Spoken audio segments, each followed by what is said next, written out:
નમસ્કાર ખેડૂત મિત્રો, ઓનલી ખેડૂત હેલ્પમાં આપનું સ્વાગત છે। આજે તારીખ 15 સપ્ટેમ્બર 2022 રાત્રિના 10 વાગ્યાના મહત્ત્વના હવામાન સમાચાર જાણીશું, જેમાં ગુજરાતમાં આજે કેટલાક વિસ્તારમાં ભારેથી અતિભારે વરસાદ જોવા મળ્યો છે।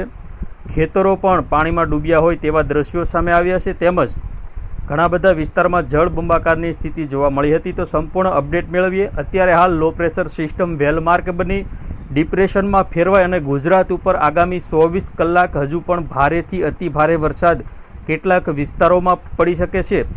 વેધર મોડેલમાં નથી બતાવતા છતાં પણ ભારે વરસાદ કેટલાક વિસ્તારમાં ખાબકી ગયો છે। કેટલાક જળાશયો હાઈ એલર્ટ ઉપર છે।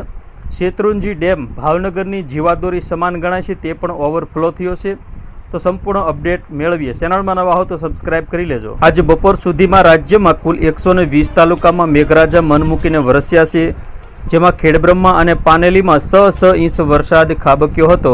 સૌથી વધુ ભુજ અને બારડોલીમાં પણ 4.25 ઇંચ વરસાદ નોંધાયો હતો।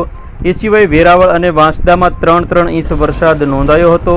વાપીમાં 3.25 ઇંચ વરસાદ, કોડીનાર, પલસાણા અને ધરમપુરમાં 2.25 ઇંચ વરસાદ, ઉપલેટા, લીલિયા અને નાંદોદમાં 2.25 ઇંચ, વઘઈ, ખેરગામમાં 2 ઇંચ વરસાદ, માંડવી તેમજ પારડીમાં 2.25 ઇંચ જેટલો વરસાદ ખાબક્યો હતો।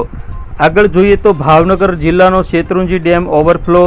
ઉપરવાસમાં ભારે વરસાદના કારણે ભાવનગરનો શેત્રુંજી ડેમ ઓવરફ્લો થયો છે। સતત 5મા વર્ષે શેત્રુંજી ડેમ ઓવરફ્લો, જેના કારણે ભાવનગર, ગારિયાધાર, પાલીતાણા અને જેસરના પાણીનો પ્રશ્ન હલ થયો છે। શેત્રુંજી ડેમના 46 દરવાજા ખોલી નાખવામાં આવ્યા છે।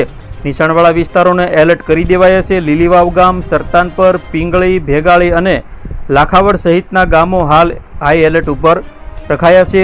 દ્વારકાના ખેતરોમાં પાણી ભરાતા પાક નુકસાનની ભીતિ, સરકાર સહાય આપશે કે નહીં, સૌથી મોટો મામલો। બીજી તરફ આજે દ્વારકા જિલ્લામાં ભારે વરસાદ ત્રાટક્યો, જેને લઈ ભાટિયાના નીચાણવાળા કેટલાક વિસ્તારમાં લોકોના ઘરમાં પાણી ભરાયા હતા। આથી ઘરવખરી તેમજ અનાજ સહિત જથ્થો પલળી ગયો હતો। વધુમાં મુક્તેશ્વર મહાદેવ મંદિરનું વિશાળ તળાવ સલોસલ ભરાયું હતું। દ્વારકામાં ભારે વરસાદથી ખેડૂતો ચિંતામાં છે। ભાટિયા, ગોકળપર, ભોગત સહિતના ગામોમાં ખેતરોમાં પાણી ભરાયા છે। ઉપરાંત ખેડબ્રહ્મા અને ઉપલેટાના પાનેલીમાં 6 ઇંચ જેટલો વરસાદ વરસી જતા ફુલઝર ડેમ ઓવરફ્લો। વલસાડ જિલ્લામાં અવિરત વરસાદથી જંગલ વિસ્તારમાં નદી નાળા ફરી જીવંત થયા। ધરમપુરનો શંકર ધોધ જીવંત થતાં આસપાસ પ્રાકૃતિક સૌંદર્ય ખીલી ઉઠ્યો। હવામાન વિભાગની આગાહી મુજબ હજુ રાજ્યમાં 2 દિવસ ભારે વરસાદની આગાહી કરવામાં આવી છે।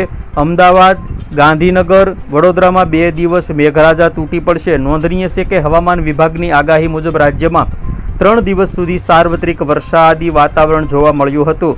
તો ખેડૂત મિત્રો, આ હતા આજના મહત્વના હવામાન સમાચાર રાત્રિના। ફરી વખત મળીશું નવી અપડેટમાં નવા વિડીયો સાથે। ત્યાં સુધી જોતા રહો ઓનલી ખેડૂત હેલ્પ।